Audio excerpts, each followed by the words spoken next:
Yes. Yeah, 9B. Yes. Me to, yeah, go ahead and do it.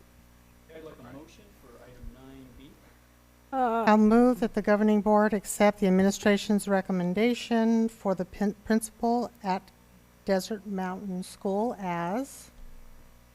Dr. Joanne Schwarting. Second. Motion and a second. All in favor? Aye. Aye. Absolutely. Aye. He's going to stand up and do a speech, right? 4-0. Joanne, that's you. Stand up. We'll applaud you. Congratulations.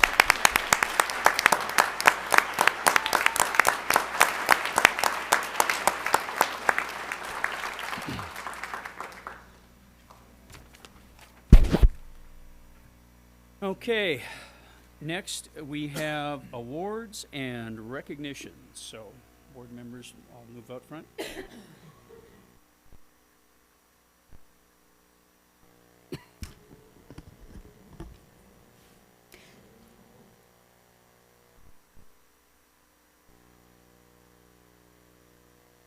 Good evening, Vice President Bayer, members of the Governing Board, Superintendent Weitenheimer, and special guests.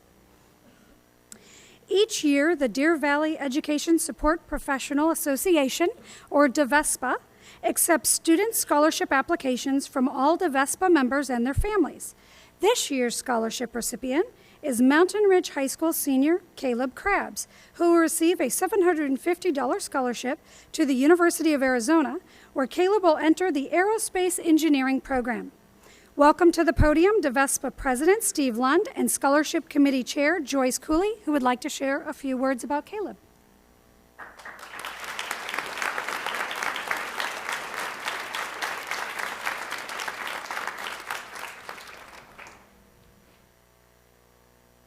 Good evening. Vice President Bayer, members of the board, Dr. Weitenheimer, and guests. My name is Joyce Cooley, and as a Scholarship Committee Chair of DVUSD, along with Steve Lund, President of DVUSD, we'd like to thank you for the opportunity to present the 2015-2016 DVUSD Educational Scholarship Award. DVUSD, Deer Valley Educational Support Professionals Association, has been supporting continuing education for the past several years by providing financial support as scholarships to family members of DVUSD. This year, we're pleased to announce that DVUSD Educational Scholarship Award recipient is Caleb Krabs. We'd like to take a moment to share a portion of Caleb's letter. It's pretty cool. Some people go into careers for money. For some, it's because it's what they're good at, or it's what is available. For others, it's because their dreams align with what they are good at. Caleb is lucky because he falls into the last category. Aerospace engineering is his dream career, motivated by the need to forward humanity, plain and simple. Ever since he was little, spacecraft and sci-fi have fascinated him, which is captured by his Lego designs. Once he entered high school, he knew that aerospace engineering, or more specifically, astronautical engineering, was the engineering career to pursue.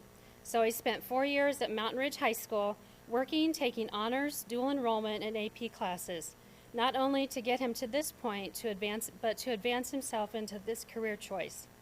Caleb has also been involved in outside activities like rugby, learning to play the bagpipes, which I think he should have to do sometime, and being involved in the Young Religious Unitarian Universalist as a member of the Unitarian Universalist Association. He hopes to continue these involvements in college at U of A. Caleb looks forward to the coursework and opportunities to grow and learn more as he transitions to the University of Arizona, where he has been accepted into the College of Engineering. It is a rigorous program that will take 4 to 5 years to complete and includes a very hands-on senior design test build project working with leading businesses in the field. Astronautical engineering is a career he can see himself doing. So remember the name. One day you may see one of his designs and say, I remember him when. We would like to congratulate Caleb Krabs.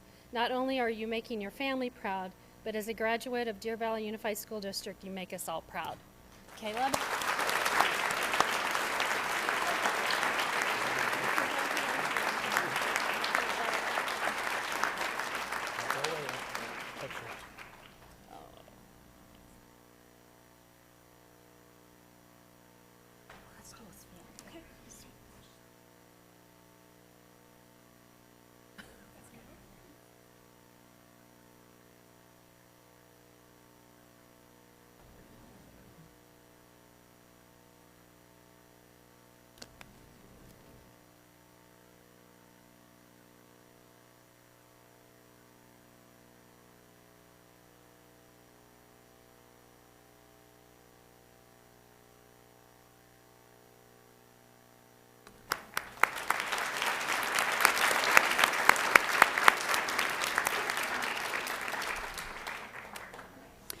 The Model United Nations is an academic competition in which students learn about diplomacy, international relations, and the United Nations.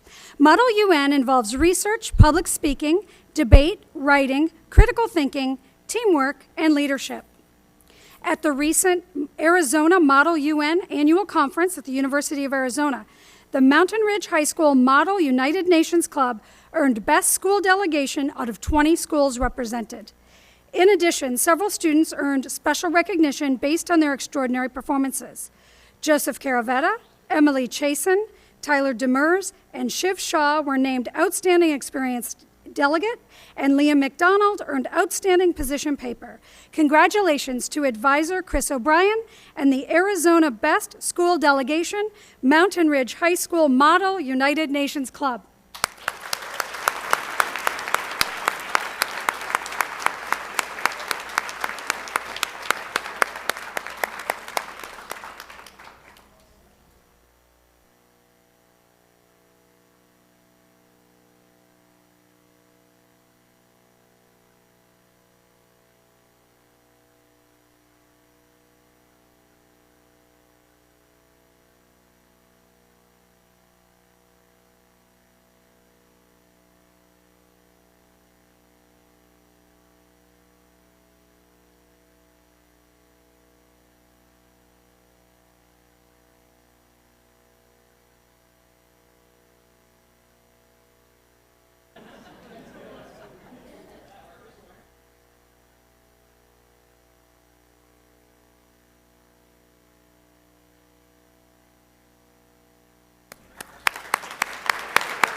Cooking Up Change is a dynamic culinary competition that challenges high school students in cities across the nation to create healthy, appealing school meals.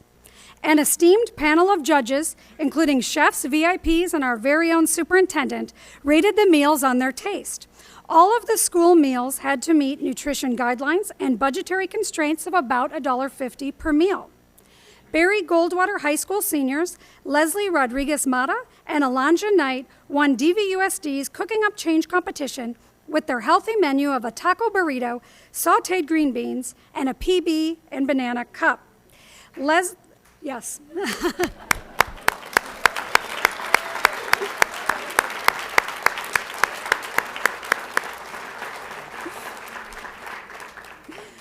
Leslie and Alanja created their meal using two foods people know, a taco and a burrito, and their dish was the only vegetarian option. I was lucky enough to have an opportunity to visit the kitchen while the team was cooking. Some of the students smiled for the student chefs, smiled at the camera, and even posed. But these two had the most serious game faces during the whole time. They don't even remember I was in the kitchen.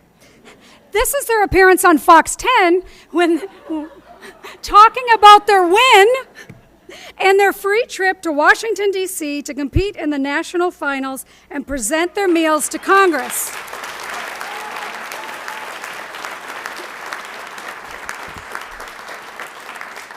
We did capture a smile when they won, and in addition to competing at the national level, the meal these students created will be served in all 5 DVUSD high school cafeterias on May 13th, enjoyed by our food service staff at an upcoming meeting on May 20th, and you can buy the taco burrito for purchase in our district office kitchen on May 25th. And I should mention, DVUSD Food and Nutrition Coordinator Sarah Martinelli, Chef Ryan Mathis, and teacher Deb Rainick did a considerable amount of work preparing the students and coordinating the competition. So a big thanks to them, and congratulations to the Cooking Up Change winners, Leslie Rodriguez Mata and Alanja Knight.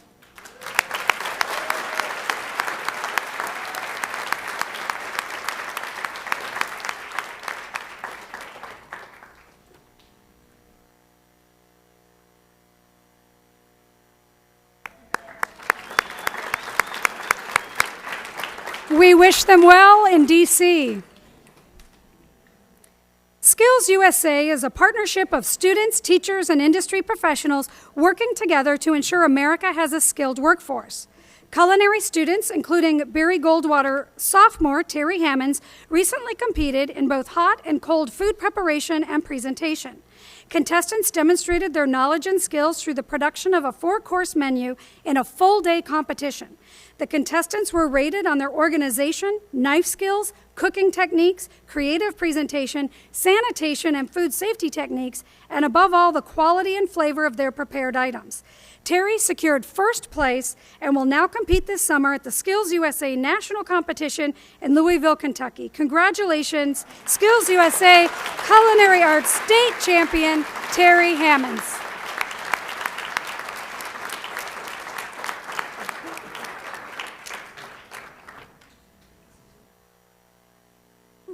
We invite her parents, if they're here, to come up for the photo.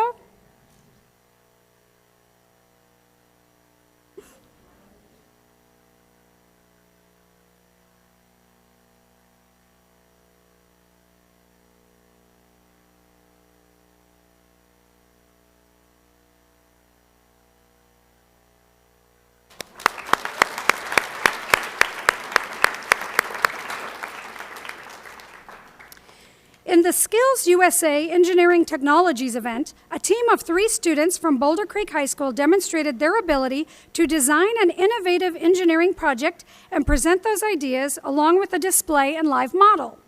The team captured first place with their LG Air Purification Project and will compete this summer at the National Skills USA competition. During the presentation, juniors Cheyenne Kratz and seniors Nikki Liu and Zachary Williams were judged on their performance as a professional team, their storyboard model, and the overall presentation of their project to a panel of judges from the engineering field. This extraordinary team will compete at Nationals in Louisville this summer. Congratulations to Skills USA Engineering Technology team from Boulder Creek High School and their advisor, Aaron Parsons, champions Cheyenne Kratz, Nikki Liu, and Zachary Williams.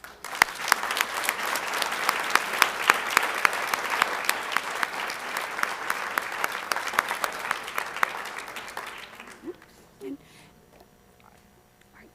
your parents here with you guys? We invite their parents up to be in the photo.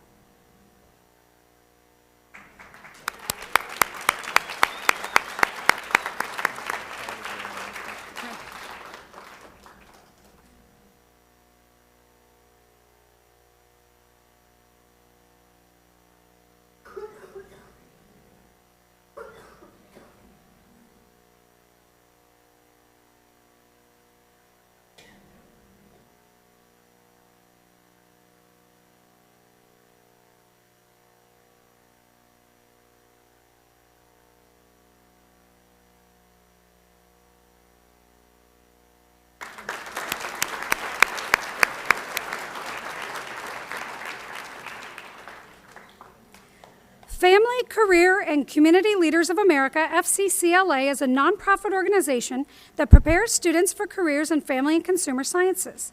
At the recent Arizona FCCLA competition, Sandra Day O'Connor took home 4 gold medals, 3 silver medals, and 3 bronze medals. They also had a scholarship winner and 7 national contenders. Events recognize students who apply interior design skills to design an interior space that meets the needs of clients. The sophomore team of Phoebe Burka, Isabella Scott, and Aaron Walker on the left side of the screen received first place in senior interior design by creating a scenario for a theoretical client. Individual competitor and 2-time gold medalist, senior Riley Fawcett, on the right, finished first in the occupational category. The students earned gold medals and will compete at the national competition in San Diego this summer.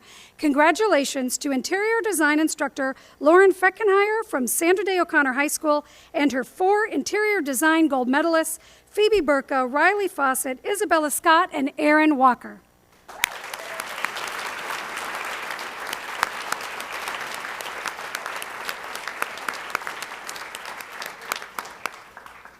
And we invite their parents, if they're here, to come up for the photo.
The Future Business Leaders of America, or FBLA, Introduction to Business Procedures event is an objective test for 9th and 10th grade students that tests the understanding of human relations, technology concepts, business operation, communication skills, information processing, decision-making and management, career development, information management, ethics, safety, and finance. Students from 28 FBLA chapters across Arizona competed, and Mountain Ridge High School sophomore Nithin Ravi placed first in Arizona at the recent 2016 State Leadership Conference. At that conference, Mountain Ridge had 4 students qualify for the national competition this summer in Atlanta. You may remember Nithin was 1/3 of the Arizona DECA's International Business Plan championship team that we honored at an April governing board meeting. Congratulations, Future Business Leaders of America, Business Procedures State Champion Nithin Ravi.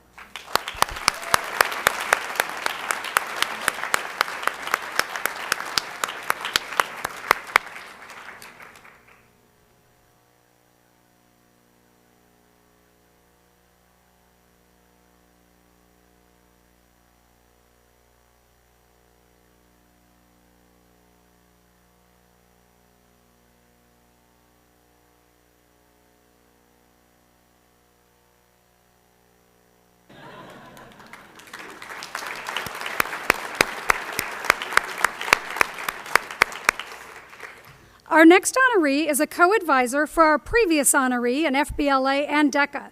Innovative teachers from 30 classrooms across the United States were named Allen Distinguished Educators this year, including Debbie Moore from Mountain Ridge High School. The program, developed by Microsoft co-founder Paul Allen, is based on his belief that innovation is a key driver in improving learning opportunities for young people. The goal of the program is to inspire, enable, and empower K-12 educators to bring innovative computer science, engineering, and entrepreneurship programs and practices to their classrooms. Teachers in this program will receive a small grant to fund the implementation of DIY guides to ensure that innovative classroom projects and practices can be adapted to engage students of all backgrounds in any location across a diverse range of schools. Congratulations, Allen Distinguished Educator from Mountain Ridge High School, teacher Debbie Moore.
The Arizona Educational Foundation has announced the 2016 A+ Schools of Excellence, recognizing and celebrating outstanding schools in Arizona. Applicant schools are evaluated in the areas of student focus and support, school culture, active teaching and learning, curriculum, leadership, community and parent involvement, and assessment data. For the second year in a row, we have 4 DVUSD schools earning this honor. Canyon Springs was recognized for being a unique and exceptional school with a focus on science, technology, engineering, and math STEM education. One of only 12 APS STEM schools in the state and a partner with NAU, so teachers receive extra STEM training, technology, and hands-on STEM materials to use with the students. Congratulations, Principal Tricia Graham, Assistant Principal Ryan Schoonover, and the students, staff, and parents of Canyon Springs School.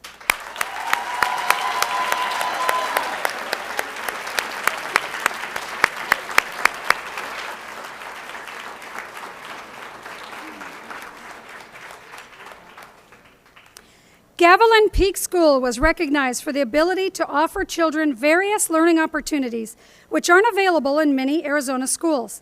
In addition to a traditional classroom for students, Gavilan Peak offers several multi-age classrooms and was the first public school in Arizona to offer a Mandarin immersion program. Congratulations, Principal Chad Segerston, Assistant Principal Amy Fleming, and the students, staff, and parents of Gavilan Peak School.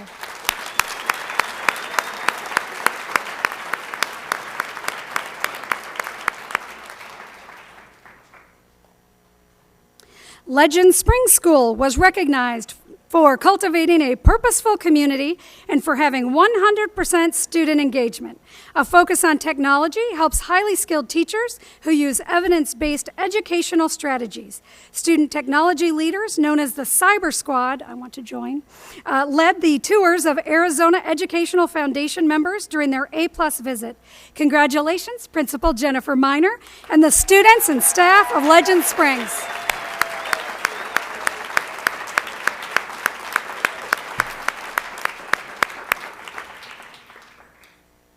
Stetson Hills School was recognized for creating a culture of learning and caring that is unsurpassed and providing parents with a multitude of ways to be part of the learning community. All stakeholders work together effectively to ensure that students receive the highest quality education possible. Congratulations, Principal Amy Jorgensen Staples, Assistant Principal Danielle Ware, and the staff of Stetson Hills School.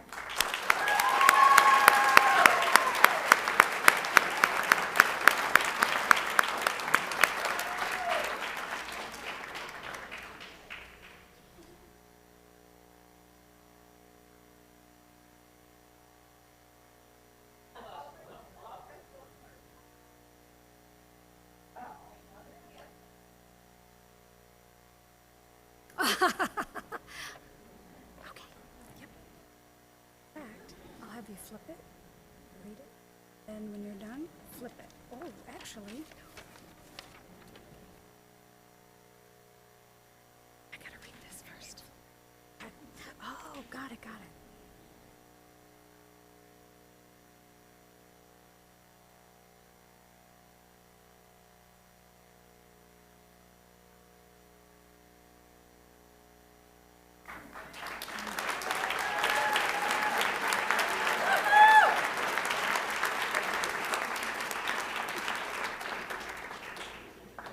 Deer Valley's Demonstration Classrooms of Excellence recognizes teachers who use data effectively and efficiently to make a significant impact on the academic achievement of their students.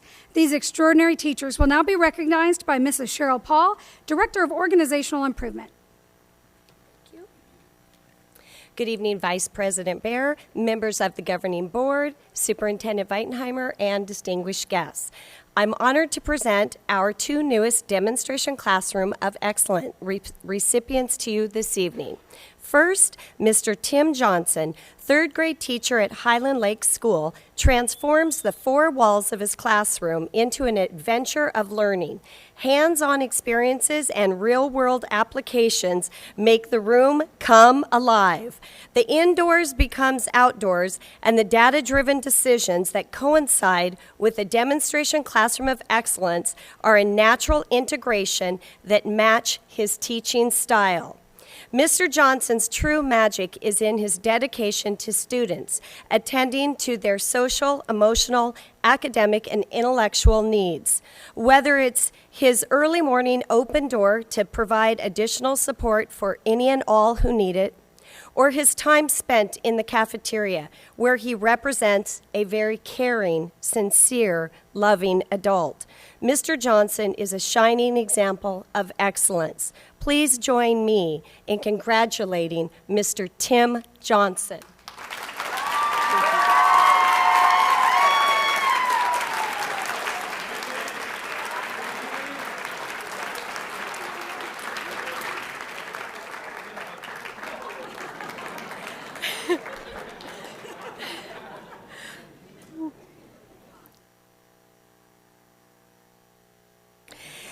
Miss Christina Myers.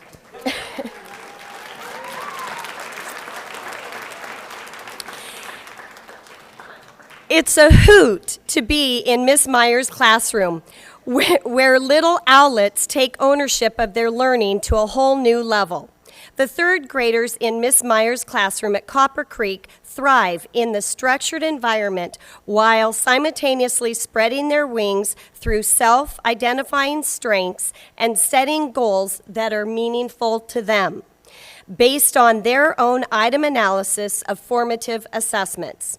The students share their data notebooks with like a badge of honor and can articulate what each graph and goal cycle means to them. Meanwhile, they can recite their classroom mission statement, and these commitments guide their behaviors. Please join me in congratulating Miss Myers.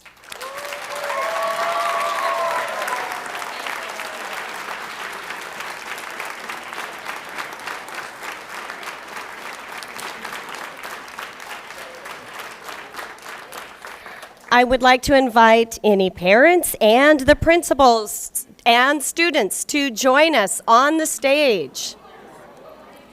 I know Tim has his parents here.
I get the last opportunity for a recognition tonight. Although they prefer to honor others, I insisted that we recognize Deer Valley's Communication and Community Engagement Department, who was recently honored by the Arizona School Public Relations Association, receiving 7 distinguished awards for all kinds of amazing things. 3 awards of distinction for Community of Character and Courage videos that have been shown here at the governing board meetings and on our website.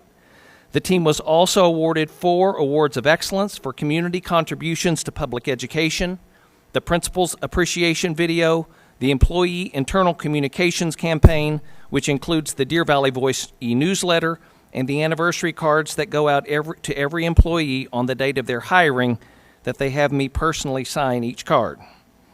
Their 4th award of excellence was for the Community of Character and Courage program. The team also received a check for $200 to put toward the Character and Courage program, and true to form, they're already working to expand the donation by leveraging matching grants from their business partners. Congratulations to Monica Allred, Gary McSpadden, and Gina Moss, our Communications and Community Engagement team.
Okay. I'd like to also congratulate Joanne Swarding again on her new position. Folks, that was the best part of the meeting right there. So for the rest of you intrepid people that want to sit through the rest of this, great. But we'll let all the other folks take off. So we'll give it just a couple minutes, okay?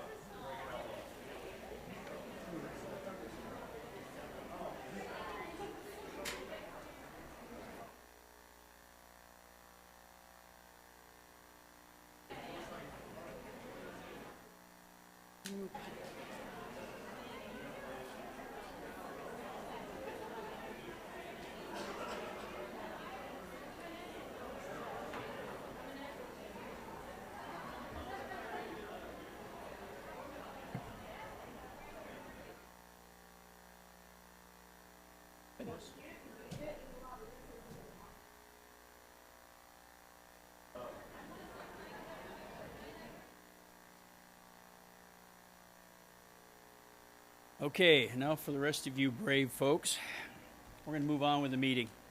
So, next part of the meeting will be reports, and that'd be the governing board reports. Mordway, would you like to go first? Sure. Well, look at that. There's so many people out there, we can't even close the doors behind them.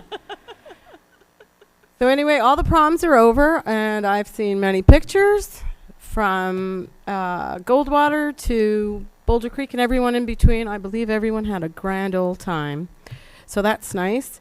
The governor passed or signed his budget, so we'll see what that means. Right, Jim? Anyway, I'm going to nice things. Deer Valley Education Foundation had their teacher and Rookie of the Year Hollywood celebration last night. I will just say it was awesome because I know there were other people there who probably want to add to that. Study session was awe-inspiring. Canyon Springs A+ ceremony was probably one of my most fun things that I got to do until this morning, so it's tied, because it was pretty much student-run, student-led, which tells you that the teachers and the adults on the campuses are modeling some outstanding behaviors and giving the students strategies to be in charge of their own destinations.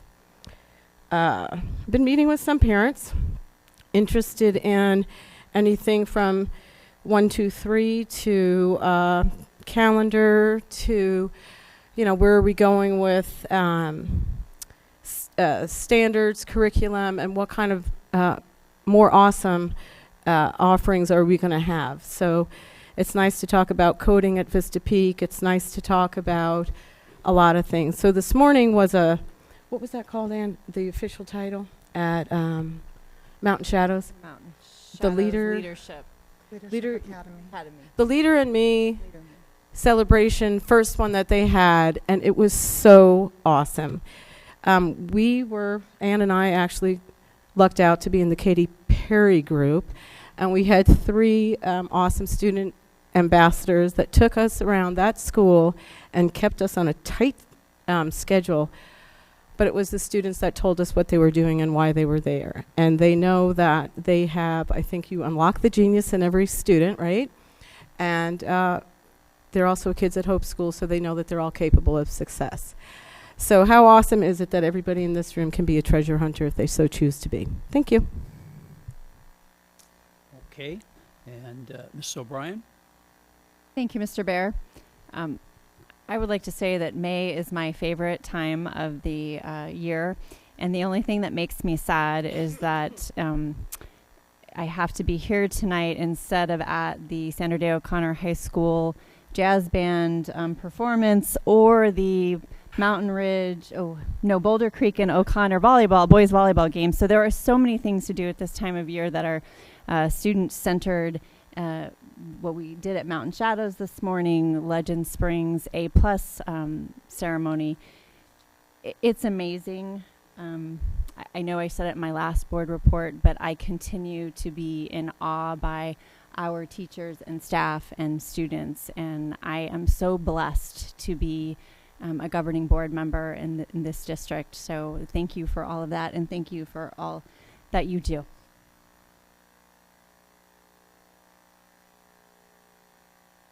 Ms. Fisher?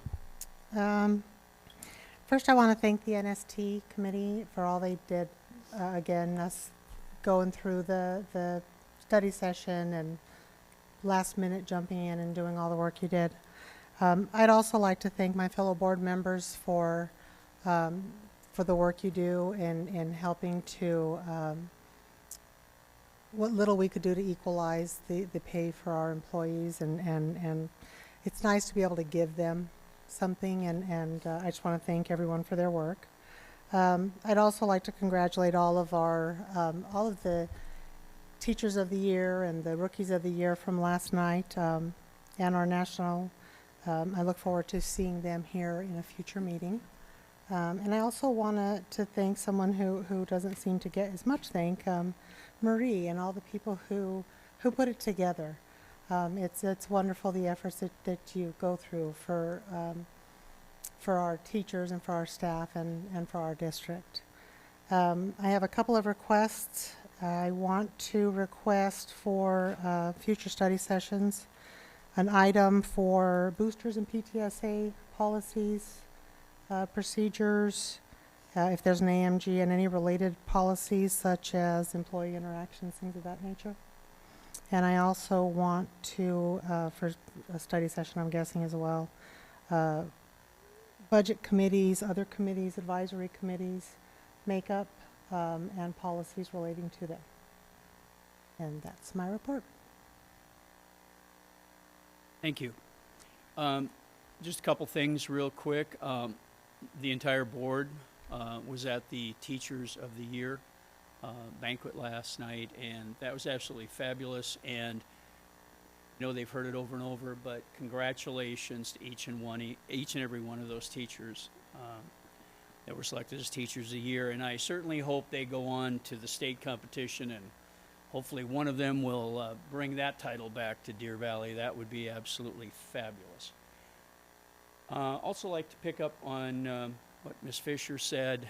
I'd like to thank the NST committee for what they did last week in working with the board to finally get that 123 or Prop 123 money sorted out, so we could create some equality in the structure of the salaries and finally get that straightened out. And you know, that's been a mess for a long time. And just want you teachers to know that I decided to wear a red tie tonight for you folks because of what happened last week. So congratulations to all the teachers. That's been a long time coming. And now we just need to get out there and make sure that Prop 123 passes, okay? So everybody do your part on that, and that's all I have for this evening. Thank you. Okay. Your turn. Superintendent's report. Thank you, Mr. Bear. There are many things that I do that make me know that I'm the luckiest superintendent in the world.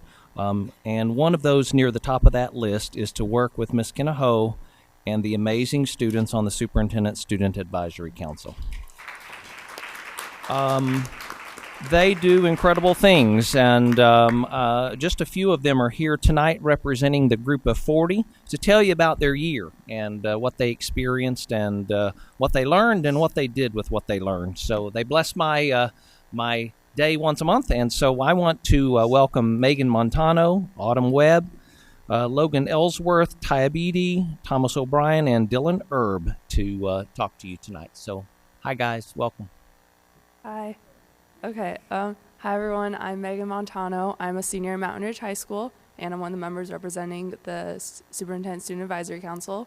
So this year, the summit theme was Brainstorm, and that's represented by our pink shirts, and we're gonna explain what exactly Brainstorm was and what went on at our summit. So our first slide is the mission statement. So we created the mission statement a few years ago, and we wanted to create it to set a goal for our council. And each year we revisit it to make sure that it still accurately represents our goal that we have set for the council. The next slide, we talk about the goal for our mission statement. And we carry out the mission statement through our annual summit, where the members of the council work with representatives from each school in our district, and we teach them about a new topic that we feel will benefit our students and community.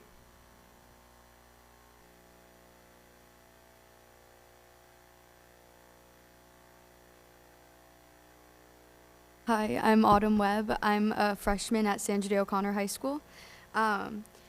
The Superintendent's Advisory Council began 14 years ago, and it's made up of about 40 students ranging from the 8th grade to senior year.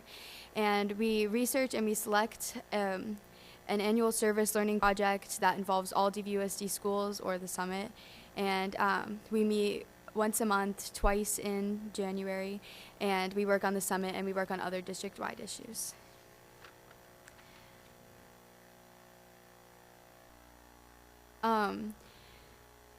What the Student Advisory Council means to us is we collaborate with a variety of personalities and ages, and we meet other people throughout the district. We get to do a lot of fun stuff with Dr. V, and we get to make a difference in the district and really feel like we're helping and becoming more of a leader. This is a picture of the council this year. And this is all of the council members. There are 3 middle schools, 5 high schools, 6 K-8 schools, and Vista Peak was added.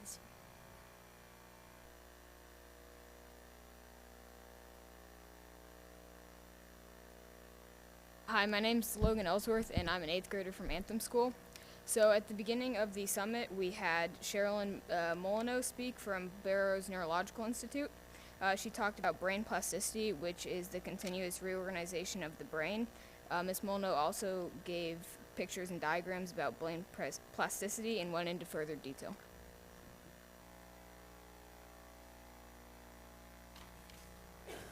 Hello, my name is Ty Vavidi, and I'm a 8th grade student at Terramar.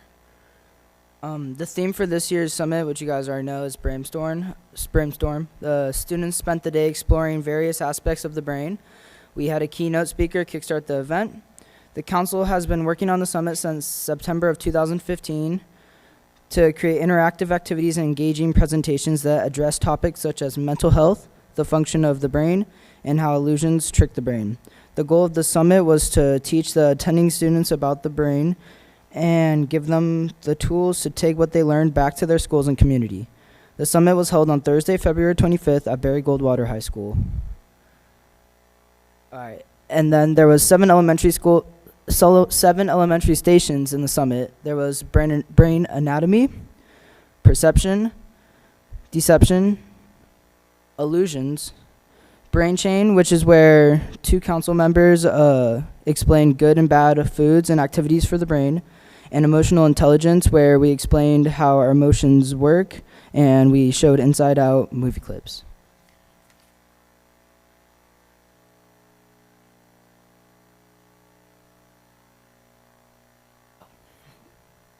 That was the photo of the elementary stations.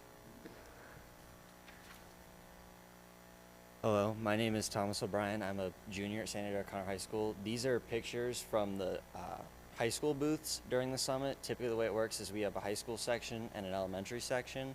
For your attention, the upper right-hand corner picture, that was our habits and addictions booth, where me and my partner Karina talked about the impacts either having habits or addictions has the effect on the brain, which paired well with our guest speaker who addressed neuroplasticity and how your brain is wired. So it was a great foundation building block for us to build on. In the next one down on the right, that was from our encephalon endorsement, which was basically where 2 high schoolers put together a list of different various mental ailments, gave them a breakdown of symptoms and what this would look like in society. Then the students were given scenarios to be like, okay, here's a description, here's how this person's acting. Which one do you think they have? So this way in our society as they're growing up, they're more aware of what's going on, not knowing that this isn't being done on purpose, this is an issue, and kind of be aware of it. In the lower left-hand corner, that was the attention and multitasking booth, where Megan and Levi addressed basically how when your brain is focused on a task, how it can be easily distracted by other things going on. They showed a TED Talk video, They showed the Phoenix Suns commercial where they were passing the ball around, and then they asked at the end, did you notice the gorilla go by, to show you're so focused on them passing the ball, you just don't notice the gorilla going by. And then in the upper left-hand corner, you have affirmations and visualizations, which was where junior Kelly Anderson and I can't remember his partner name, worked on helping the high school students focus on setting goals, affirming what they want to do, so this way they get in the mindset. Because again, goes back to our guest speaker who talked about neuroplasticity of your brain is developed to think a certain way because of based on how the environment you're in. So it's like getting in that right mindset, setting those goals, and doing what needs to be done. And those are basically the highlights from our high school booths at the summit. Hello, my name is Dylan Erb. I am the freshman representative for Barry Goldwater High School. Today I'm going to inform you on the stats of this year's summit. We had 204 students attend the summit with 40 chaperones plus the council members. So far, 15 schools have reported in and have either completed projects on their completed projects or their projects are being completed this week. Projects include presentations during various classes, announcements both video and audio, presentations at family events such as science nights. The project focuses on many topics covered at the summit, such as deception and illusion, brain games, bias, and more. Students have reported that they enjoyed presenting to others, loved working as a team, and of course, learning new things was high on their list of what they liked about completing the projects.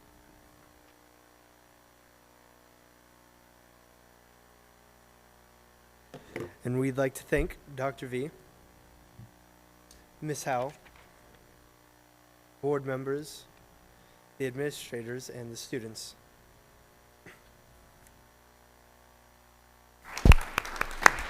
Thank you, guys.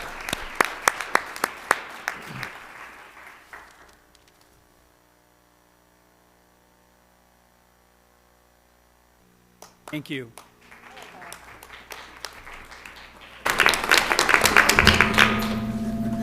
Item 6C, Curriculum and Instruction Assessment. Dr. Galligan, is this your area here? Good evening, Vice President Baird, Governing Board members, Dr. Weitenheimer, and guests. Tonight, Dr. Melissa McCusker, Director of Student Support Services, will provide an update on special education, Section 504, child find, and other areas as we near the end of this current school year. Good evening, Vice President Baer, Governing Board members, Dr. Weitenheimer, and esteemed guests in the audience. I am happy to be in front of you. It has been a while since I have seen you. My last presentation was in October, so I'm excited to give you updates and also tell you all the great things that we're doing in student support services. So the first thing I'd like to talk to you about are desired outcomes for this presentation this evening. So I'd like to discuss our successes, and we have a few challenges, not many. We have many more successes to discuss this evening. A data discussion, I have some data sets to bring to you, as well as a report on customer service. And so that is something I brought forward at the October Governing Board meeting, and I wanted to give you an update on that. So first, starting with our successes for 2015-16, of course this list is not exhaustive, but these are some of the highlights that I would like to share with you. I would like to specifically focus on one item, and that is a positive trend for our campus site visits. I've had the privilege to be out to 33 campuses. I have 5 more to go, and I will get to those by the conclusion of the school year. But many positive trends came from those site visits. And I can tell you the opportunity to not only see staff, but the engagement with staff, with students, was a great highlight. And the commitment of our staff resonated across all of those 35, and I'm sure the rest of our 33 and the rest of our 5 campuses. The positive energy and attitude on campuses was very positive. on our visits. As well, we also saw a continuum of service delivery. We saw push-in, we saw team teaching, we also saw a lot of support within our learning centers. So that is something that we are infamous for in Deer Valley, as our full continuum of service delivery, and we saw that represented on our campuses. As well, specially designed instruction, which is something that I will focus on throughout this presentation, was present on campuses. Specially designed instruction is what we afford through an IEP to ensure that students are getting individually what they need. And so we saw examples and exemplars of that on our walkthroughs. So these are just a few of our successes. Now moving on to challenges. Again, there are a few challenges within any department and within any school district, but I did want to focus on something that has become omnipresent this school year in student support services. It's something called IEEs. It is an acronym for Independent Educational Evaluations. Independent educational evaluations are something afforded to our parents and our families through procedural safeguards, and it is an obligation that we provide. A parent can disagree, for example, with an evaluation that our school psychologists and our MET team provide, and that is something they can do. We have seen a surge, an increase in requests for independent educational evaluations. There could be a couple reasons for this. Certainly it is a procedural safeguard and a parent can disagree, and we are always willing and able to bring in their levels of expertise and listen to that as a MET team.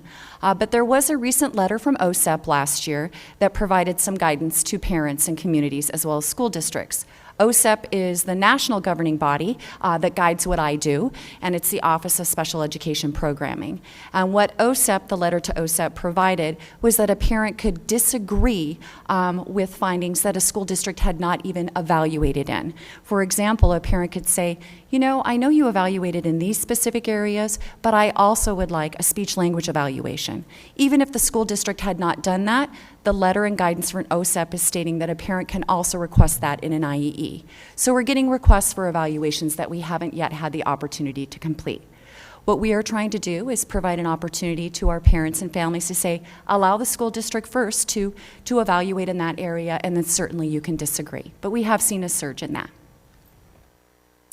Next, moving on to legal updates. There are a couple areas that I've highlighted here. I am responsible for two primary areas under this, IDEA, which is the Individuals with Disabilities Education Act, and then Section 504. And there are multiple venues in which a parent can complain and or grieve processes. And the first is a state complaint. For the governing board's review, we have had one formal complaint this year. For a school district of our size, I consider that we never want to have a complaint, but certainly if we do, we want to be able to provide some sort of resolution or mediation. And I'm very happy to report that in the findings of this case, we were out of compliance in only one area, but we have already resolved that through an action plan as well as professional development. We have had three formal due process complaints this school year, and we have successfully mediated all three of those due process complaints. Again, we always invite the opportunity to have discussions and have mediations with our parents and families. I find that sometimes when we sit down in a room and we start having a conversation, we can really get to the root of the matter and move forward, and it enables me at the district level as well as site members and parents to really form a positive relationship. So we always get learnings when we walk away from these mediations, and our mediations have been extremely positive this year.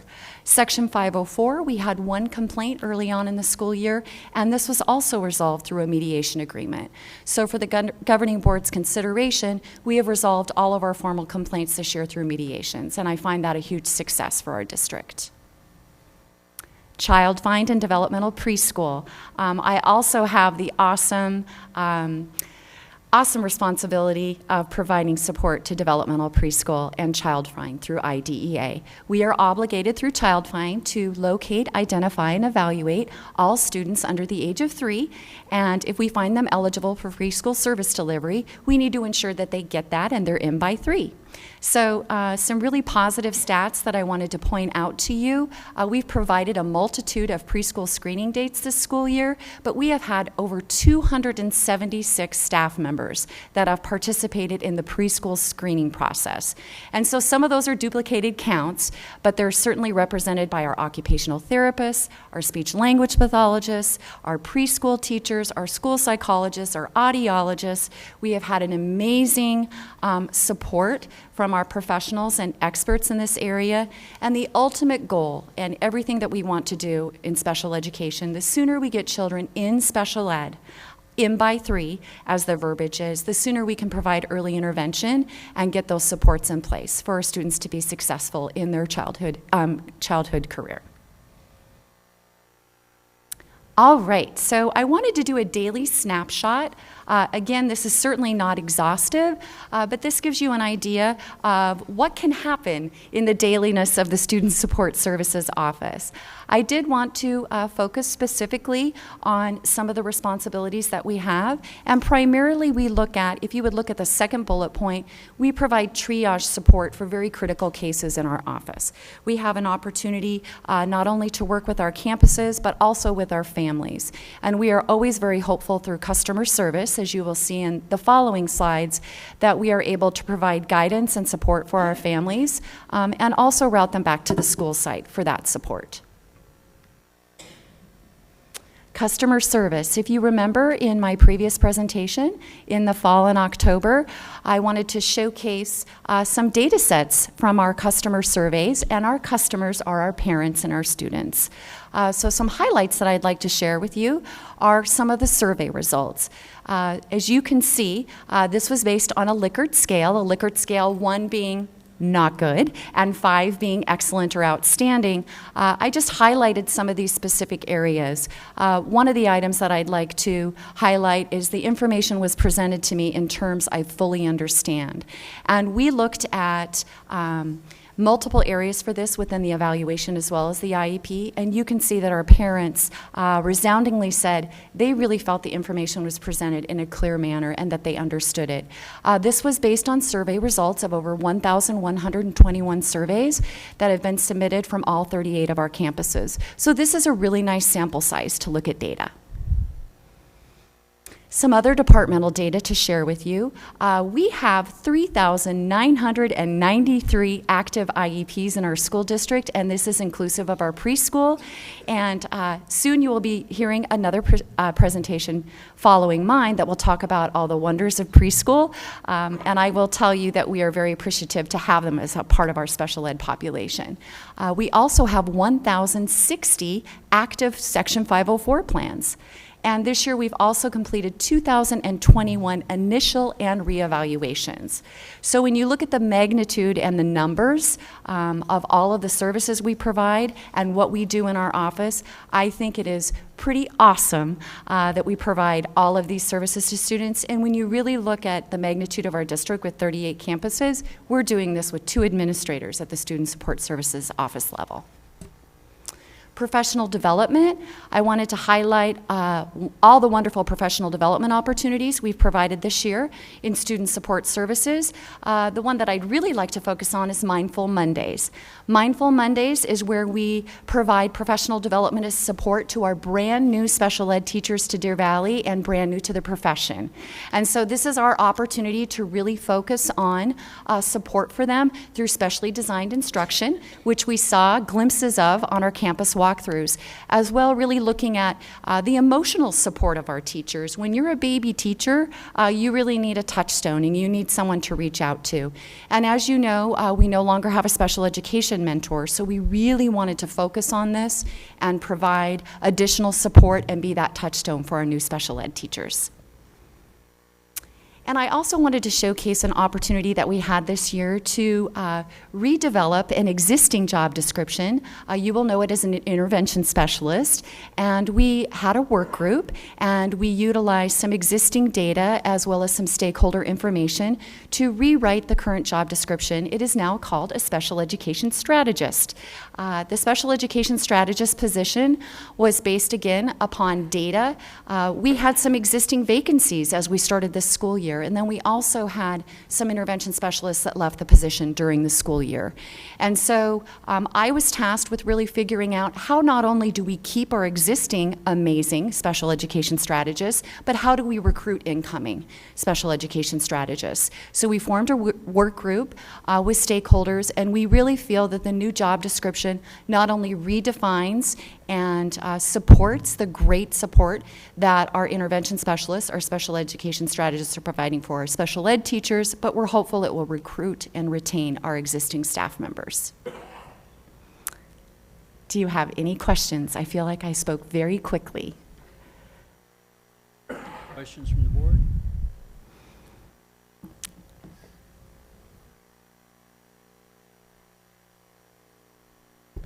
This was an excellent, excellent report. I appreciate you following what you gave to us in October. My son is a recipient of one of those, I believe it was 1,06504 plans.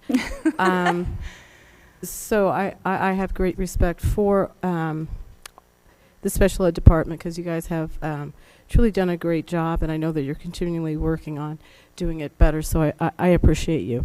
Thank you. Thank you. Thank you so much for that presentation. It was excellent. Thank you. Yes, I too want to thank you. My son is one of the IEPs, and at some point I'm sure he was a 504 and all kinds of other numbers to add to it. But I have seen some very positive changes, getting the parents to the table. Even with the experience I've had in my life with my son, I gotta say, my last IEP meeting, I went in ready for a fight and a good conversation with his IS, and it changed my attitude because I was ready to go for bear. But so what you're doing is wonderful. It is. The only thing that I would like to see futuristically is a conversation perhaps with your department and with HR about the letting go of paras every year and then bringing them back. The one thing I hear from paras and from their teachers who love them is if you let them go and they get a job somewhere else, they may not come back. So it's just a suggestion, but I do appreciate all you're doing. It's a well-heeded suggestion, and I know we are already talking about that. So, any other questions? I actually do have a question. More of concern, I guess. Okay. In the legal updates and stuff, you referenced some formal complaints. Yes. That's always concerning. So maybe not tonight, but maybe at another time we could get a little more detail. Sure. From you folks on what exactly those were, and what the nature of them was, how they were resolved, and what we're doing to prevent that in the future. Would that be possible? Absolutely. Okay, great. Absolutely. That done for us? Okay. Very good. Thank you. Okay, moving on. We're now at 6D, Fiscal and Business Services. Oh, I'm sorry. We still have C2, Early Childhood. Sorry. Vice President Baer, Governing Board members, Dr. Weitenheimer. Tonight, Janet Zeke, Manager of Early Childhood, and Barbara Irvin, Director of Community Education, will provide an update on preschool services in DVUSD.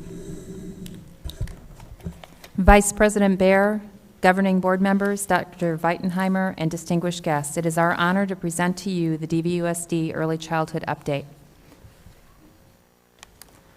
This map portrays the number of developmental preschool, Head Start, and preschool development grant classrooms in locations throughout the district. You'll notice by looking at the map there is a corridor through the district where we have a difficult time securing classroom space due to the high enrollment of the schools. During the course of the year, our early childhood programs have continued to grow. Our current enrollment for developmental preschool is approximately 700 students. This is an increase of 100 students since December. We appreciate the schools that have been able to accommodate multiple classrooms on their campus. Before winter break, we made the decision to combine 2 developmental preschool classrooms at Desert Mountain due to under-enrollment at this particular location, and open a new classroom. We searched for a school within our over-enrolled corridor. We were able to secure a classroom at Las Brisas. This classroom is an old teacher's lounge with limited space. It's not large enough to license for our usual capacity. Therefore, we have to limit both the AM and PM classes to just 12 students each. This temporarily helped us to put a Band-Aid on our two major problems: lack of available classroom space and over-enrolled classes. 2 months later, we faced the same dilemma. We opened a new classroom after spring break at Desert Sage. This is the third developmental preschool classroom at this location. When we have more than 2 developmental preschool classrooms located at a pre-K 6 campus, it puts a strain on the current staffing needs of the special education therapists, teachers, and psychologists. The reason that we had to choose this campus is due to lack of space at all the other schools within the high-need area.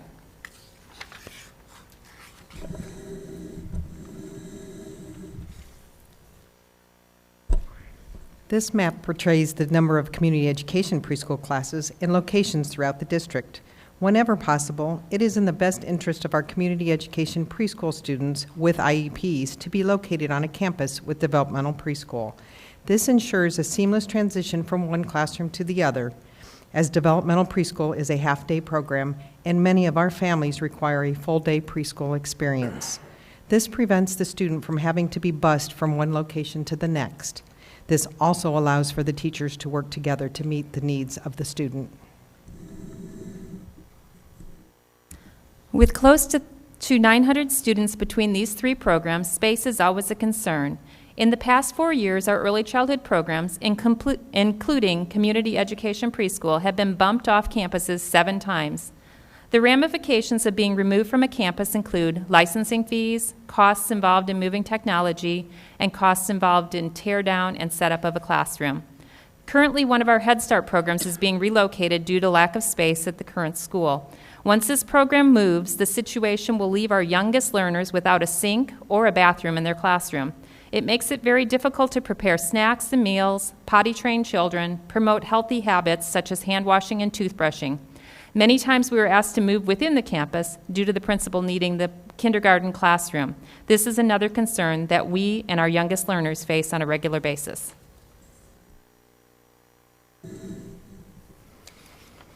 We have 16 community education preschools. Our enrollment remains steady with approximately 377 students. Our programs are based on location.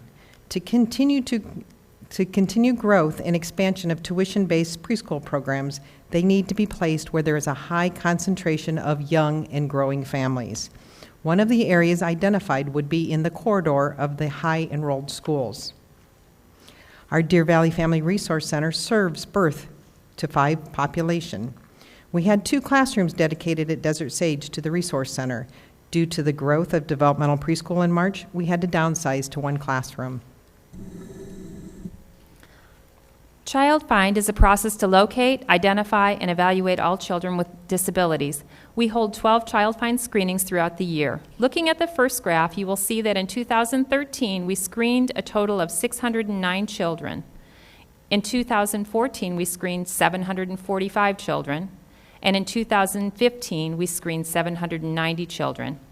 If a child requires further evaluation, they are referred to their home school campus for a play-based evaluation. Looking at the second graph, you will see a steady increase of students that required further evaluation over the past 3 years. In 2013, there were 308 children referred for an evaluation, compared to 427 referrals for an evaluation this year. Looking at the third graph, you will see the increase in numbers of children that have qualified for preschool special education services over the past 3 years. In 2013, 282 children qualified for services. In 2014, 319 children qualified for services. And so far this year, in 2015 school year, 356 students have qualified for services. As our programs continue to grow, the need for additional classrooms and teachers continues to increase. Since 2013, we have added a total of 6 classrooms, yet we continue to be bursting at the seams. Every time that we find ourselves needing another classroom, it means having to beg for classroom space. There is a lack of developmentally appropriate classroom space within the district. In order to truly meet the needs of our youngest learners, we need to build new schools with dedicated preschool classrooms.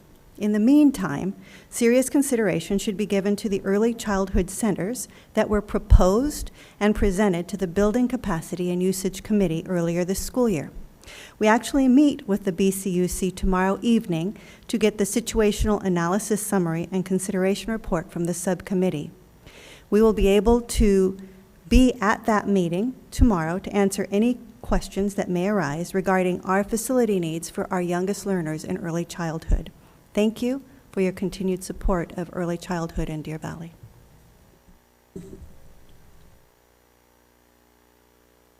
Any questions from the board members? I have one. Well, a comment that was, it's really nice to have too many kids. So you have thoughts or recommendations, I don't want to use like the recommendation word, but you've given this information to the Building Usage and Facility Committee. Is that something that we could get so we could just kind of read what your thoughts are, or do we already get it in an update? Actually, every document that has been provided for the BCUC is posted on the website underneath the committee BCUC. So that Okay. proposal, the update of that proposal, as well as all of the other demographic information about the district is on our website under the committee tab under BCUC. Okay, thank you. I'll just add, these ladies are they're working overtime on the best problem we could have, right? Over enrollment of really young children in our district that will come, and I know will stay with us and grow up through our system. So it's a great problem to have, but they wouldn't convince you of that it's a great problem. Mr. Bear? Dr. Weitenheimer, do you know, and I apologize because President Gregoire is not here, but when will the board receive its next update from the Building Capacity and Usage Committee? The BCUC meets tomorrow, right? 5 o'clock tomorrow. And so or 4:30, or 4:30. Mr. Gregoire is not here, but the subcommittee that collected some information from all of our campuses will do a report, and he's asked that we at least have a conversation about the next renovation project that comes up with the Esperanza's in it right now. We jumped Desert Sky, and so we need to look at that and see if we are at a place where we think we can make a recommendation or what things we need so that Mr. Migliorino can move forward with plans for that. So, a report back from that committee, we can certainly provide that after the meeting. The minutes of the meeting are always posted to the website for all the committee members. So I'll go there first and read up, and if I have any questions, send them to you. Perfect. Thank you.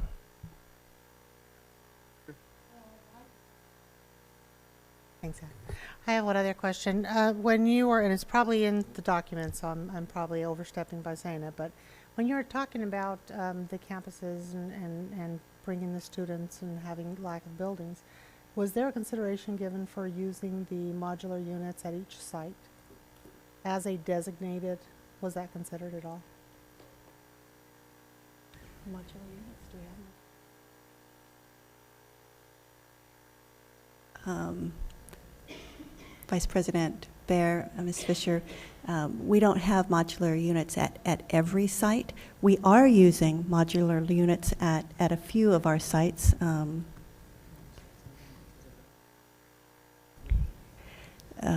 But sadly, we've had to shut some down due to needed repairs. Everything has to be licensed, and so if they don't meet licensing, the ones that we were able to use have been shut down. So has there been any kind of cost analysis between modifying an existing school versus getting modular units in with the appropriate, 15 by 20 square footage for play area, bathroom with 2 sinks at a certain height, that type of stuff? Is that something that's going to be in the reports? I can say that we've not looked at that particular modular solution. Okay. Is it going to be in the report that we hear tomorrow evening from the subcommittee? That I could not say. I will say that in the proposal that was shared in the fall, that was not part of it, but we could certainly modify that proposal and provide that information in it. I'm just asking because I know that I put in a preschool at a couple of elementaries during my time at Glendale, and it's nice to keep the kids close to home. If that's going to be their school, they don't want to go to preschool at some facility, you know, halfway across town when they can just go to their little elementary and build their friendships and be by their older sister, and that's why I'm asking. Thank you. Thank you. Else from the board? All right, thank you. All right, moving on. We are now at item 6D. That would be fiscal and business services, and Mr. Miglorino, take it away. Vice President Baer, members of the board, Dr. Weitenheimer, we have 3 reports to share with you this evening, starting with the student enrollment report. So through the 160th day, still maintaining about a 1.2% increase in our student enrollment. Just under 400 students is what that equates to.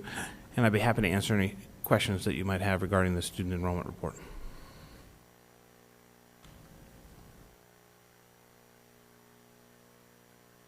Hearing none, I'll go ahead and move on to the financial report, if it pleases the board.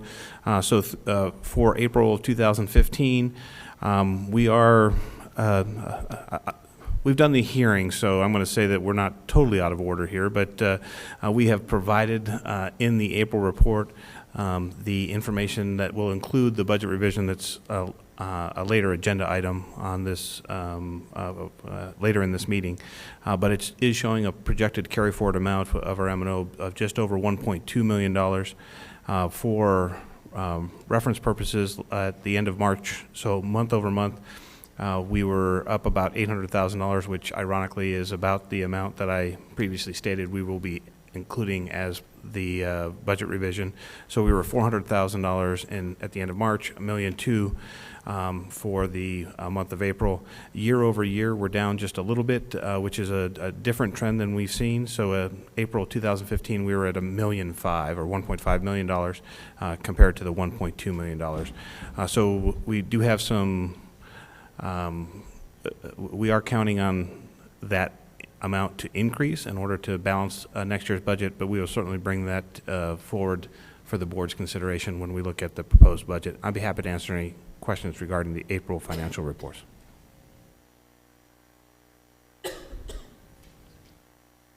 Okay, not hearing any. We do also want to share with you our financial audit information, and this is required of us due to the size of our budget. We do consider our external financial audit kind of a financial report card for the district. There's lots of information that's contained in the information that is a result of this effort. It is conducted by an outside independent firm. In this case, we are contracted with Heinfield Meaching Company to do that work. They start the work in the spring, and some people claim that they actually do audit by mail, so there's a lot of information that we share with them in advance, so it's a very systematic approach to it. That helps to minimize the time here at the district office and certainly interrupt the daily ongoings that we have, but they have to come back out and complete the work in the fall, and then they publish the comprehensive annual financial report by the end of December each year. I just wanted to recognize Mr. Dale Splitberger and Ms. Heather Mock. They do all the coordination of this effort with the external auditors, but also each department also plays a role in providing the information that becomes part of the reports.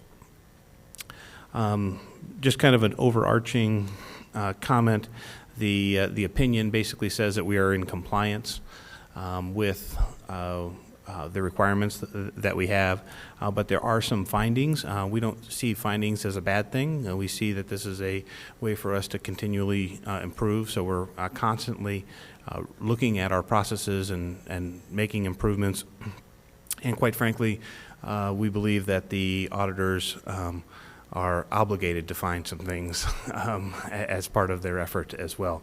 But whenever there is a finding, we create a corrective action plan. We have shared that with the governing board, so that will help us refine those processes to hopefully minimize those findings in future reports. Which kind of leads me to the next steps.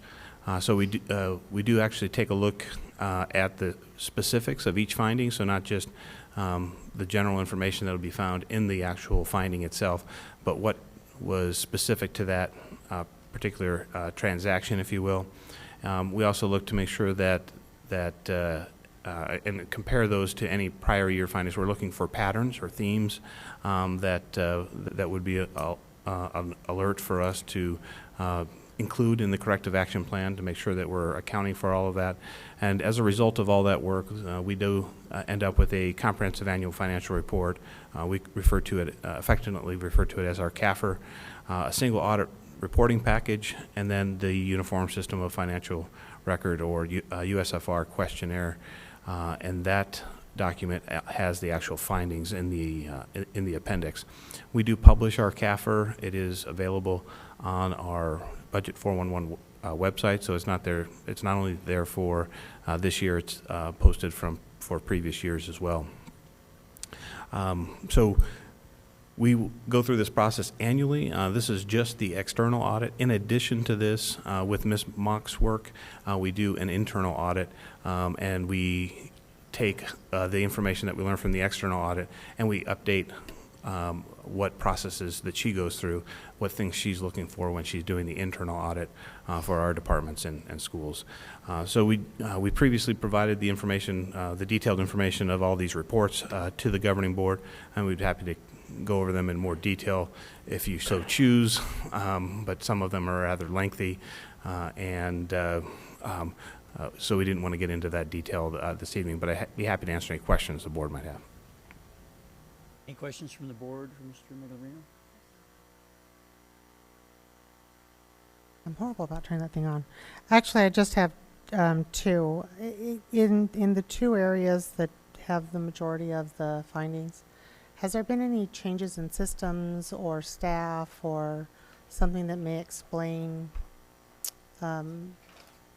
why there was a larger amount of findings in certain areas rather than others? So the one area that we noticed an increase in findings in purchasing, we've had some change of personnel. So not change of process, but change of personnel.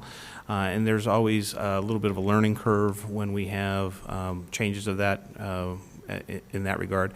And we've also, as part of reorganizations and budget reductions, we've seen a reduction of personnel within all of our departments, including within the purchasing department as well. So those also have created some challenges for us in terms of maintaining our compliance.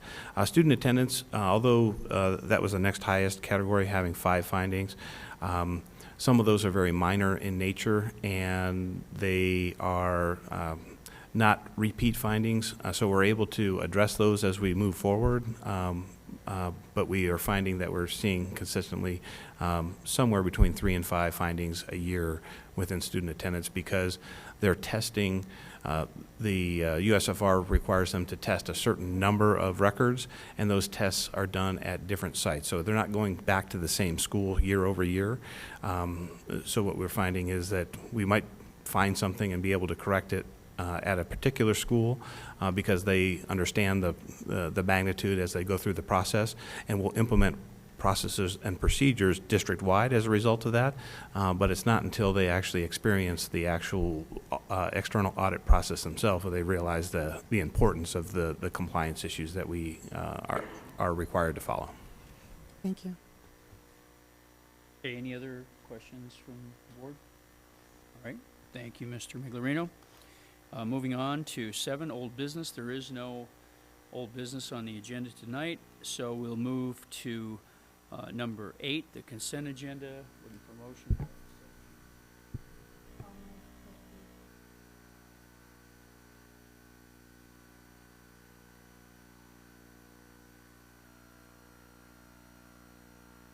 second? Second. Okay, we have a motion and a second. All in favor? Aye. Aye. Aye. Oh, that's approved. All right, moving on to number 9, the action part of this. We have item 9A. Motion? I'll move that the governing board accept administration's recommendation to approve the human resource changes. Second. Second? Okay. Second, correct? Mhm. Okay. All right, all in favor? Aye. Aye. Aye. 4-1. All right, we've already taken care of B, so we'll move on to 9C. Like a motion? I'd like to move that the governing board approve top 5 priorities and consider 2 additional priorities for the Arizona School Boards Association 2016 political agenda. Is there a second? Second. Okay. Is there any discussion? Yes. Discussion. This item is something we do every year. The ASBA is doing it a little different this year, from what I understand. And since it's my first year as the delegate, I wanted to see what other districts are doing, so I attended a couple of other board meetings to see kind of what they did and to see if this board wants to do the same. They basically went through the list and kind of said, these are our top 6 and added a couple. They wanted to add like 12. I'm glad they didn't, but essentially what we're deciding is what we want to, as a district, put forth to for ASBA to consider and potentially support in the upcoming legislative session. So I guess at this point we would just kind of say what are our priorities, and then if we can all just come to an agreement. The one thing I did notice is each district, the 2 districts that I observed, they kind of picked things that are in line with their population and what was important to them. And so I think one of the ones that I maybe if we just throw a couple out each, the one that I find very important is number 10. It's the advocate to lessen the unfunded mandates and administrative burdens, and that's actually part of the Title 15 cleanup that was went through House Bill 2190 that did pass. And the reason I want to put that forth again, or maybe re-wordsmith it as a continuing, is I spoke with several business managers who were part of that committee who got that bill moved forward. And the question I asked them is, do you think there's still more work to be done? And they said, we only grabbed the low-hanging fruit. There's a lot more cleanup that needs to be done. So for my top pick, I think I would like to, we can wordsmith it how either similar but I'd like to say continue to the cleanup efforts of Title 15, and then include adding the red tape reduction in there. Is everyone else good with that? I would concur with that one as well. Yeah, I don't know if you want to be that specific, but if we want to identify, then that's fine, but I think they need to clean it all up. Yeah. So that's a good I one. would like to throw out to this board. Oh, I'm sorry, Mr. Bader, did you want to talk about that one? No, I just, Okay. Are we all together on that Yes. first one that she brought up? Yeah, that's number 10 for the... Number 1 yeah. slot, is that what we'd like to do? Well, we just need to come up with 7. I would like to do number 13, to require charter holders and applicants to use the local entity's most recent demographic study and enrollment demand data to justify the need for a new school. I would also like to have a requirement for charter schools to also have the same accountability as traditional public schools in the financial and the academic arena. Do you want to add that as a second one, 2 separate? I don't know. It's up to, I'm not sure if that would be too much for one or... Well, we can do, because Ann just pointed out that's on 1C for the long term, so we could do 13 and then do 1C, add the 10 with the modifications. Yeah, because I mean, I don't know if that's going to include the or the, expanding the school vouchers, whatever, but I just want to make sure that we have some place that we're saying that charter schools need to at least be as accountable as we are. Okay. Ms. O'Brien, do you have? How's everybody feel about that? Do we want to use 13 as the second one, or are we still Mhm. discussion? No, I think I concur that those 2 additional items are important to Deer Valley. Okay. Are you fine with those as well? Okay, so that's 3. We need The cup 10, 13, and 1C. 1B, 1C. 1C. And I apologize because I didn't look at the numbers as I read this, but I think that one of the important goals would be also to increase funding for all special needs students, and I include not our gifted students, because without the proper resources, those gifted students may not succeed. I know there's one that kind of covers funding for all special needs students, but I think we need to be particular in pointing out that they're gifted.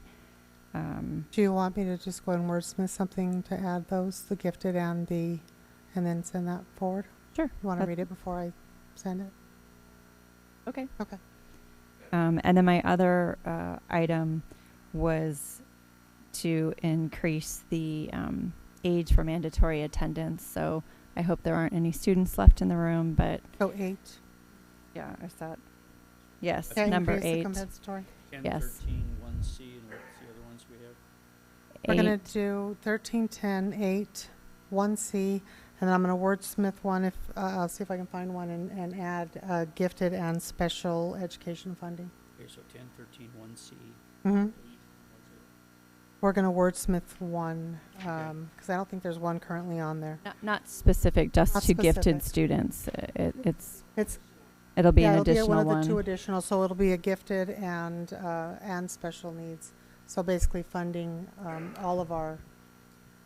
Well, they're all special needs. Right, because there was a bill where they were going to fund gifted as part of the special needs spectrum, but they didn't actually come through with it. I'd like to suggest that we put number 3 in the bottom section on there too.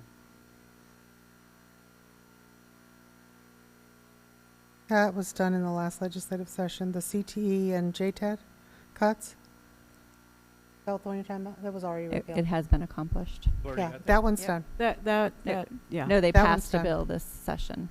Yeah. All right, so we're okay on that one? Yep.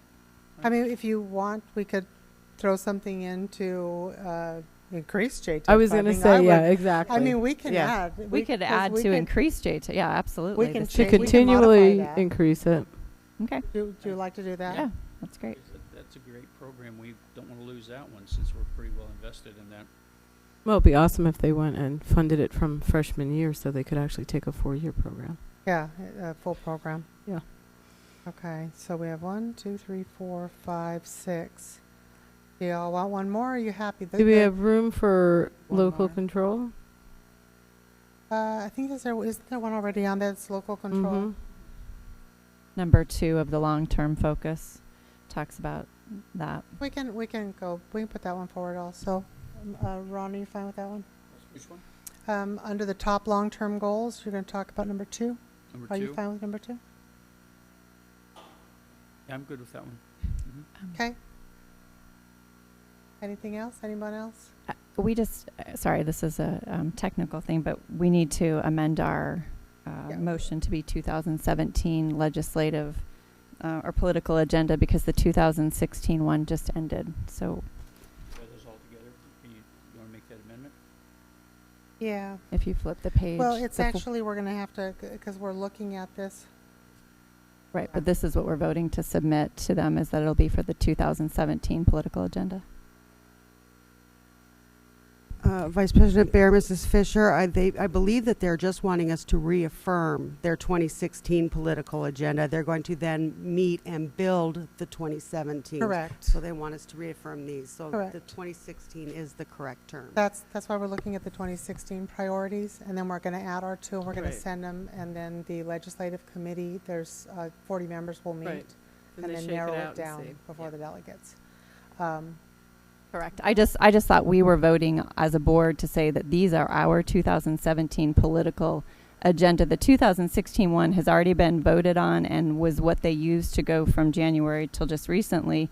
They're asking us as a governing board to say this is our will for Right, and this 2017. So if we amended to review the 16 and reaffirm and recommend our 17?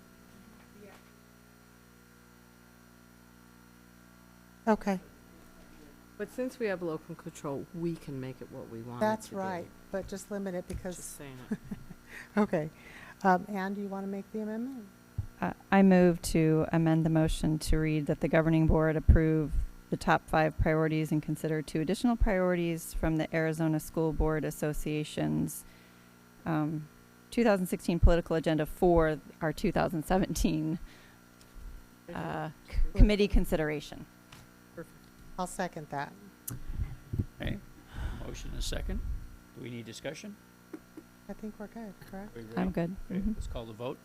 All in favor? Aye. Aye. Aye. 4. Now, do we have to vote on those ones being our? No, that is voting on, Alright. that's voting on them, because we decided on. I mean, we D, I'm sorry. you don't normally vote on them.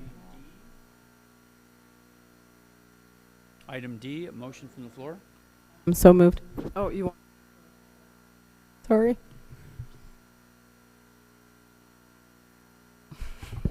I move that the governing board accept the administration's recommendation to adopt the revision of the 2015-2016 expenditure budget. Second.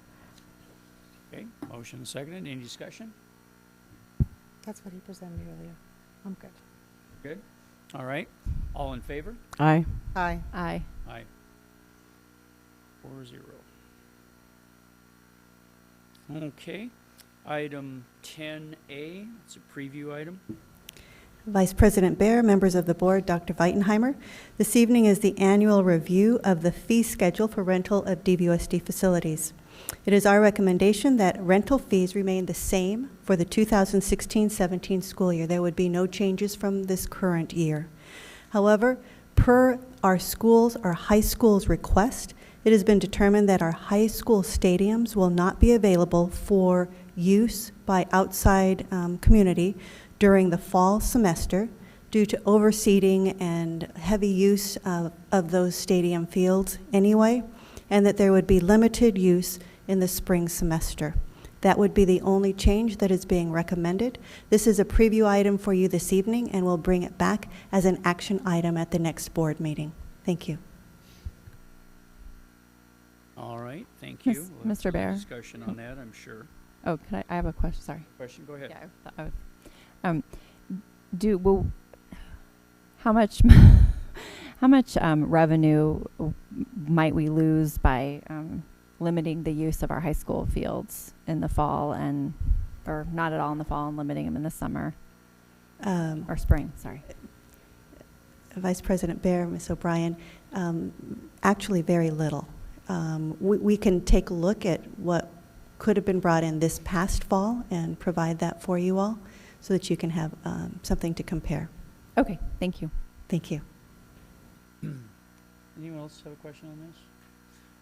I actually do have a question on this, and I know we'll talk about this later, but I have a question now I'd like to pose to you on this.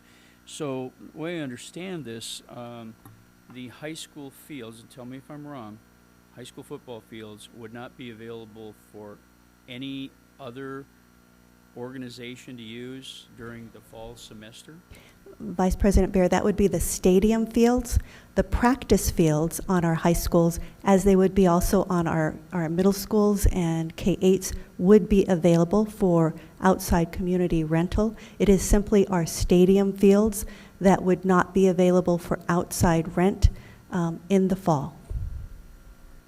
Well, I have a further question on that. I think traditionally at several of our high schools we've had Pop Warner, for example, is one organization that has used those fields for some of their games. Is that not true? Vice President Baer, that is true. What we have found over the past few years is that it is very difficult for us to have our campuses self-select that their campus is available for the multiple weekends that are needed for Pop Warner football, or there are other organizations that have football as well. And when they are looking at their overseeding, which takes a minimum of 3 weeks for their fields to be rooted, to be able to be used by their own teams, it becomes very difficult because the grass, and Mr. Miglorino could certainly explain this far better than I could, but the grass itself is destroyed if it is overused the way some of our younger football teams would like to use the stadium fields. Now our practice fields are completely available for any of those organizations to use, and many of them do use our practice fields, but there are some that do like to ask for the stadium fields as well. But this would totally eliminate them using the stadium fields at all. Is that correct? That would be correct for the fall for the high school stadium fields. Yes. I have a question. Mr. Beer, can I speak? Mm-hmm. Dr. Galligan, was this concern brought to you by the high schools? Vice President Baer, Ms.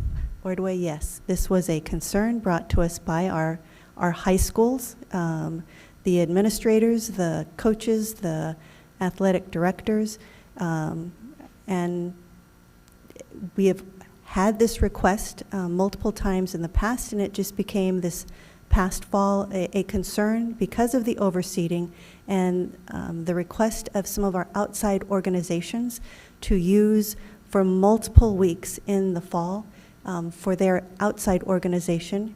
Our campuses felt strongly that those fields, first purpose is for their own teams and communities within their kids and programs. And then in the fall, not only are the football teams using their football fields, but the bands use the football fields also. This would be true. Okay. The band programs, yes. All right, thank you. All right, are there any other questions at this time? Okay, very good. Then we'll wrap that one up. Now, next one is item number 11, that's public comments. There are no public comments tonight. So item 12 is the future meetings and dates to remember. You can review that. And so I'd like to, I'm sorry? Yes, I'd like a motion to adjourn this meeting. I move that we adjourn the governing board meeting. Second. Second, great. All in favor? Aye. Aye. Ready to vote? Okay, aye, that's 4-0. All right, this meeting is adjourned.